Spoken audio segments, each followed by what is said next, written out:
بھارت میں، ہندوستان میں ایک مسئلہ ایسا پیش آیا ہے، توجہ سے سنیں، اور بہت سارے لوگوں کو شاید ان کی فکر بدل جائے اس سے۔ ہندو تھے، مسلم تھے، ہندو اپنے ہندوانہ رسم و رواج میں تھے، پوجا میں ہیں، ان کے اپنے تہوار ہیں، ان کے اپنے شعار ہیں۔ مسلمانوں کی اپنی عبادتیں ہیں، ان کی مسجدیں ہیں، ان کے اپنا لباس ہے، ان کے اپنے تہوار ہیں۔ لیکن ایک صاحب آئے، گرو نانک۔ گرو نانک پوری دنیا گھومے ہوئے شخص۔ گرو نانک بغداد میں کئی سال تک چلہ کشی کی۔ گرو نانک کا بہت سارے ملکوں میں دورہ ہوا۔ ساری چیزوں کو دیکھ کر کے گرو نانک ایک سیکولر شخص تھا، ایک سیکولر آدمی، یعنی ابھی تک کسی دھرم میں، کسی دین میں داخل نہیں۔ اسلام کو بھی خوب پڑھا گرو نانک نے، حضور پاک صلی اللہ تعالیٰ علیہ وسلم کی حدیثیں بھی پڑھی، سنتیں بھی پڑھی، امپریس بھی ہوئے۔ گوتم بدھ کی بھی تعلیمات پڑھی، گوتم بدھ کو بہت گہرائی سے پڑھا، دیکھا، امپریس ہوئے۔ رام کرشن کے بھی بہت سارے کہانیاں پڑھی، ہندوؤں کے پرانے معاملات دیکھے، کچھ اچھائیاں اس میں بھی تھی۔ ہندوستان آنے کے بعد گرو نانک نے کیا کیا؟ کہا کہ اسلام میں بہت ساری اچھائیاں ہیں، بلکہ آپ کو معلوم ہونا چاہیے گرو نانک نے حضور صلی اللہ علیہ وسلم کی شان میں کئی نعتیں لکھی ہیں۔ حضور پاک صلی اللہ تعالیٰ علیہ وسلم کو آج بھی سکھ برادری بڑے پیر کے نام سے جانتے ہیں۔ اللہ کے حبیب صلی اللہ تعالیٰ علیہ وسلم کو بڑا ادب و احترام کرتے تھے۔ گرو نانک نے پگڑی کو لازم کیا اور اس کے فوائد بیان کیے۔ اللہ کے حبیب صلی اللہ تعالیٰ علیہ وسلم کی کئی سنتوں کو انہوں نے اپنی زندگی میں لازم قرار لیا۔ وہ امپریس تھے۔ خیر ہوا کیا؟ ایک سوچ یہ لے کر کے آئے، سارے دینوں کو ایک ہونا چاہیے، سارے لوگوں کو ایک ہو جانا چاہیے، ہندوؤں کو بھی، مسلمانوں کو بھی، بدھوں کو بھی، بدھسٹ جو ہیں ان سب کو ملا دینا چاہیے۔ تو انہوں نے دعوت دینا شروع کیا۔ ایک کام کرتے ہیں، اسلام کی کچھ اچھائیاں بھی ہم لے لیتے ہیں، ہندوؤں کی بھی چیزیں باقی رکھتے ہیں، بدھزم کی بھی کچھ چیزیں ہیں، بدھ مت کی بھی کچھ چیزیں باقی رکھتے ہیں، یہ سب ملا کر کے سارے لوگوں کو ایک کرتے ہیں۔ سوچا تو ٹھیک تھا اتحاد کے لیے، اس سوچ پر کام شروع کیا، لوگوں کو بلایا اور ایک لا ترتیب دیا، یہ اسلامی چیزیں، ہندو مت کی چیزیں، بدھ مت کی چیزیں سب جمع کیا۔ کچھ فالوور تو بن گئے، لیکن میرے عزیزو فرق کیا پڑا؟ ہندو ہندو ہی رہے، مسلمان مسلمان ہی رہے، تیسرے ایک اور برادری پیدا ہو گئی، ایک اور دین جنم لے لیا۔ کون سا؟ سکھ۔ انہوں نے کام کس لیے کیا تھا؟ سب کو متحد کرنے کے لیے۔ تو میں کہتا ہوں کبھی کبھار جو اس طرح کے اتحاد کی بات کرتے ہیں وہ ایک تیسرا فرقہ جنم دے دیتے ہیں، ان کو تو ملا نہیں سکتے۔ اس لیے ہونا کیا چاہیے؟ آپ لوگ یہ سوچ رہے ہوں گے کہ اتحاد ہونا ہی نہیں چاہیے۔ نہیں، میں چاہتا ہوں اتحاد۔ قرآن نے کہا ہے عیسائیوں سے اتحاد کے لیے کیسے؟ اللہ نے فرمایا تعالوا الی کلمۃ سواء بیننا وبینکم الا نعبد الا اللہ۔ اے رسول آپ ان کو بلا لیں، عیسائیوں کو، آ جاؤ، ایک پوائنٹ پہ ہم جمع ہو جاتے ہیں، ایک پوائنٹ پہ ہم جمع ہو جاتے ہیں جو تمہارے اور ہمارے درمیان ایک ہی ہے۔ کیا؟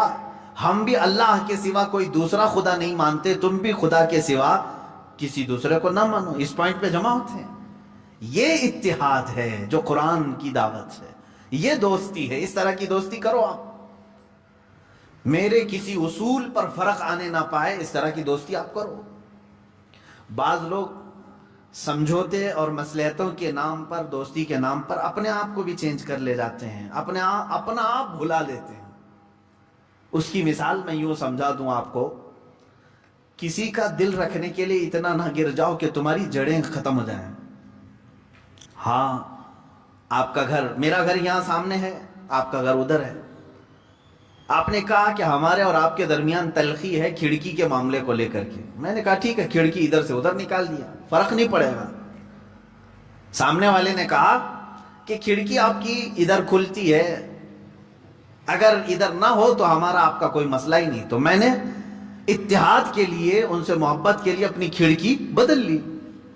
کبھی سامنے والے نے کہا آپ کی چوکھٹ جو ہے وہ بہت اونچی ہے، تھوڑی چھوٹی ہوتی تو ہمارا اور آپ کا کوئی اختلاف ہی نہیں ہوتا۔ میں نے کہا ٹھیک ہے، چوکھٹ میں چھوٹی کر لیتا ہوں تاکہ ان چیزوں سے فرق نہیں پڑتا میرے گھر پر، تھوڑی سی تبدیلی ہوتی۔ سامنے والے نے یہ کہا اگر آپ کے پائے سے جو ہے نا بڑا مسئلہ ہے میرے لیے، یہ پایا نکال دو تو ہمارا اور آپ کا اختلاف ہی ختم ہو۔ یہ کون سی بات ہوئی بھائی؟ یہ تو پائے کی بات کر رہا ہے، میرے گھر کے پائے کی بات کر رہا ہے کہ پایا آپ کا یہ نکال دو تو میرا اور آپ کا اختلاف ہی نہیں رہے گا۔ تو تم کیا چاہتے ہو کہ میں کھلے میدان میں آؤں تب اختلاف ختم ہوگا تمہارا؟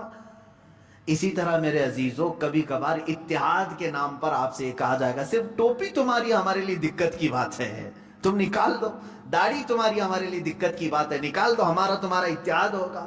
یہ کرتے کرتے مسلمان آج یہاں کو پہنچا کہ اب وہ یہ کہنے لگ گئے قرآن تمہارا اور ہمارا یہ بیچ میں ملنے نہیں دیتا، اس کو ہٹاؤ، تمہارا اور ہمارا اتحاد ہو جائے گا۔ یہ آگے پائے پر، آگے بنیاد پر بات۔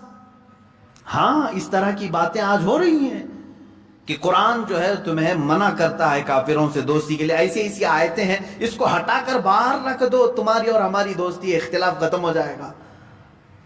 عزیزان گرامی وقار، میں نے بہت اچھی مثال سے آپ کو سمجھایا، جہاں کوئی بات آدمی پائے کے متعلق کہنے لگ جائے تو یہاں سمجھوتا نہیں ہوتا، ورنہ تم در در کی ٹھوکریں کھاتے ہوئے میدان میں بھٹکتے رہو گے، تمہارا اپنا کوئی دین ہی نہیں رہے گا۔ اگر کوئی تمہیں اس بات پر سمجھوتا کرنے کے لیے کہتا ہے کہ تیری اور میری دوستی باقی رہے گی، بس ایک نام محمد ہٹا دے صلی اللہ علیہ وسلم، حضور پاک صلی اللہ تعالی علیہ وسلم کو کیا ہم اپنے درمیان سے ہٹا دیں؟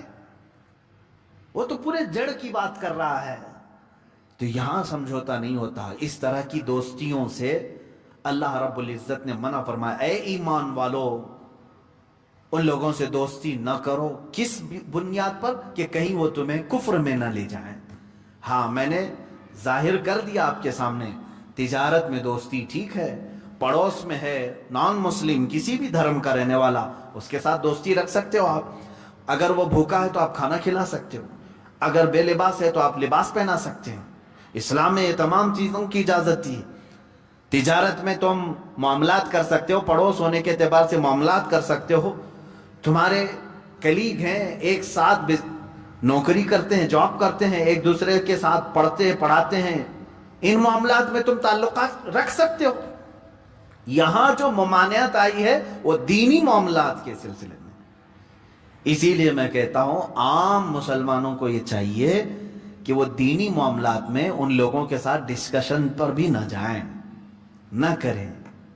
ہاں جب کبھی دھارمک معاملات پر بات کرنے کی نوبت آ جائے تو ان لوگوں سے یہ کہیں کہ ہمارے دھرم کو جو زیادہ جانتا ہے وہ بیٹھے، تمہارے دھرم کو جو زیادہ جانتا ہے وہ بیٹھے، یہ ان کی فیلڈ ہے، وہ گفتگو کریں گے، ورنہ تمہیں ان تمام چیزوں میں الجھا کر کے کبھی قرآن کے بارے میں تم سے سوال کر دے گا، تمہارے قرآن میں ایسی بات آئی ہے، کیا ضروری ہے تم کو ہر چیز کا اس کو جواب دینا؟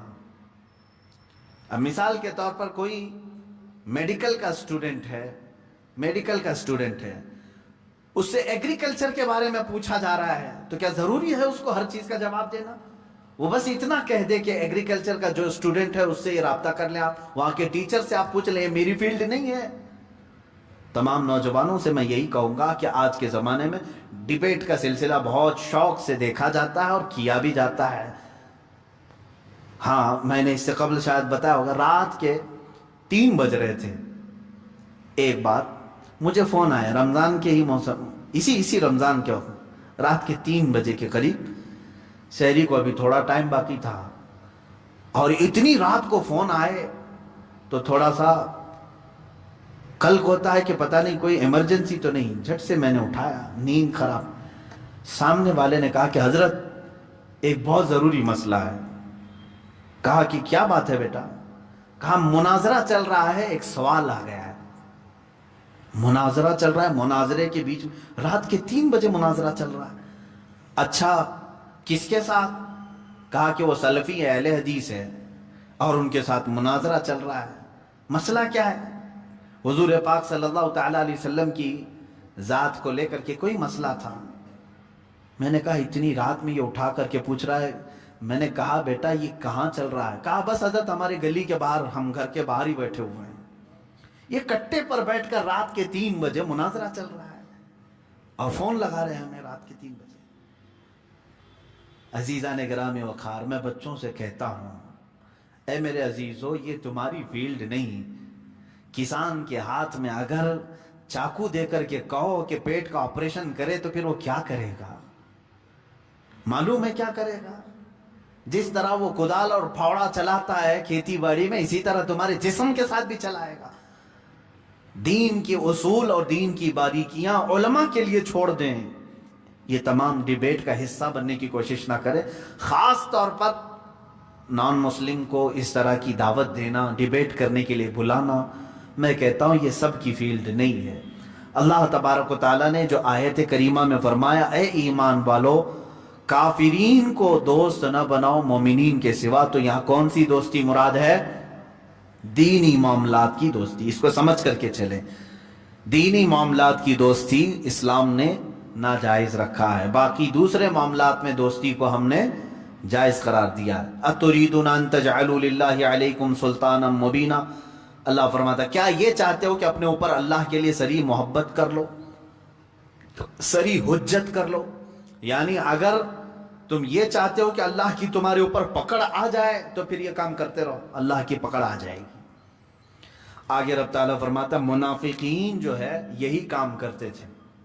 ان کے پاس جا کر بیٹھتے تھے، ڈسکس کرتے رہتے تھے، دین کے معاملات کو لے کر کے مذاق کرتے رہتے تھے.